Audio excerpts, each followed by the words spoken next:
Sir గట్టిగా చెప్పాలి కూడా సార్కి. అలాగే సారు ఒక గొప్ప ప్రాజెక్టు చేపట్టారు. అందరూ ఒక స్కూలు, ఒక రిషి వ్యాలీను అది ఇది ఉంటుంది. కానీ సారు చేపట్టిండే అది బ్రహ్మర్షి వ్యాలీ, అంటే బ్రహ్మర్షులు తయారు చేయడం. ఒకసారి గట్టిగా చెప్పాలి కూడా ఆ బ్రహ్మర్షి వ్యాలీ ఇస్ అల్టిమేట్. ఆ బ్రహ్మర్షి అనేది అద్భుతమైన పదవి, ఇంకొక పదవి లేదు ఈ భూమండలం పైన. అటువంటిది సార్ని గురుగారు చూసే అన్నీ సెలెక్ట్ చేస్తాడు, ఏది ఊరికే పెట్టాడు. దానికి సమయం ప్రిపరేషన్ ఉంటుంది, ఆ గ్రౌండ్ వర్క్ అనేది జరగాలి ఎప్పటికైనా, దానికి సమయం తీసుకుంటుంది. సో బ్రహ్మర్షి వ్యాలీ అనేది ఇంతవరకు మన పిఎస్ఎస్ఎంలో లేదు. సో బ్రహ్మర్షులు తయారు చేయడం, సో సార్కున్న ఈ జ్ఞానాన్ని అంతా తీసి ఇంకా అక్కడ ఆ వ్యాలీలో బ్రహ్మర్షులుగా తయారయ్యి సో లోకోద్ధారం కోసం అక్కడి నుంచి తయారవుతారు. అందుకోసారి గట్టిగా చప్పట్లు కొట్టుకుంటూ వారి కృషికి అతి దగ్గరలో అది మన కళల సాకారం కావాలి, మన పిల్లలందరూ బ్రహ్మర్షులుగా అక్కడికి వెళ్ళి తిరిగి రావాలి. So thank you very much. మరొకసారి వారికి ఒకసారి గట్టిగా చప్పట్లు కొట్టుకుంటూ వారు సన్మానం చేసి, అలాగే వాళ్ళ మేడం కూడా అమ్మగారు. మరి ఇటువంటి మాస్టర్స్కి సన్మానం చేసుకోవడం, మరి మన కనులారా సన్మానాన్ని చూడడం మనందరి భాగ్యం. మనం అందరం చూస్తూ ఉంటాం సీతారాముల కళ్యాణం చూస్తే ఎంత భాగ్యమో అని. సీతారాముల కళ్యాణం ఎంత గొప్పదో పిరమిడ్ మాస్టర్ల యొక్క సన్మానం అంతే గొప్పదో. ఒకసారి గట్టిగా చెప్పకూడదు. ఎందుకంటే అంత లోక కళ్యాణం చేసే వ్యక్తులు ఎవరైనా ఉన్నారంటే ప్రస్తుతం మన పిరమిడ్ మాస్టర్సే. నిరంతరము సకల ప్రాణి కోటికి, మరి ప్రతి ఒక్క వ్యక్తికి మరి మంచి జరగాలి, లోకోద్ధరణ జరగాలనే ఉద్దేశంతో చేస్తారు. So thank you.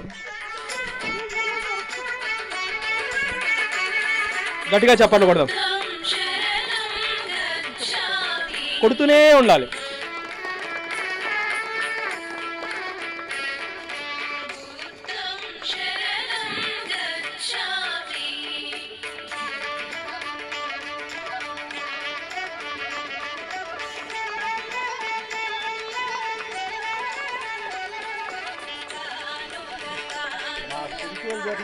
మేడంతోనే ఎక్కువగా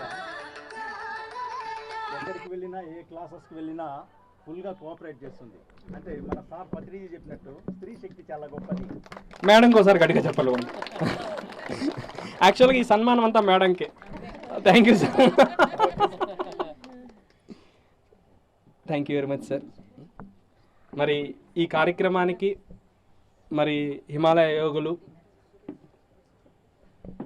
మన గురువు గారు పత్రిజీకి ఎంతో ఇష్టమైన వ్యక్తి. మరి పత్రిజీ ఒక స్నేహితుల్లాగా భావించిన వ్యక్తి వేదానంద బాబాజీ గారు. వారు వచ్చారు, వారికి ఒకసారి గట్టిగా చప్పట్లు కొడదాం. వారు ఈ పిరమిడ్కి ప్రారంభోత్సవానికి రావడమే మనందరి అదృష్టం.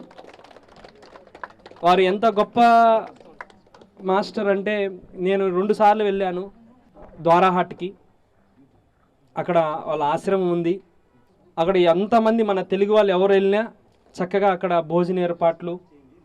మహావతార బాబాజీ కేవ్కి పోవాలంటే మొట్టమొదట పాదాలు, మన మహావతార బాబాజీ పాదాలు ఎక్కడైనా ఉన్నాయంటే ద్వారాహాట్లో ఉన్నాయి, అక్కడి నుంచి వెళ్ళాలి. సో మన మాస్టర్స్ అందరికీ, పిరమిడ్ మాస్టర్స్ అందరూ ఎవరు వెళ్ళినా మహావతార్ బాబాజీ కేవ్కి వెళ్ళాలంటే ద్వారాహాట్లో గురువుగారు ఆశ్రమంలోకి వెళ్ళే మనం అక్కడికి వెళ్తాం. అంతమంది పిరమిడ్ మాస్టర్స్కి మరి అక్కడ అనుకూలాలు చేశారు. మరి దీనికి అంతటికీ కారణం ఇంకొక మహానుభావుడు నందా సార్. వారికి ఒకసారి గట్టిగా చప్పట్లు కొడదాం. మరి వేదానంద బాబాజీని మనకు అంతగా మన సొసైటీకి పరిచయం చేసి తీసుకొచ్చిన వ్యక్తి మన నందప్రసాద్ గారు.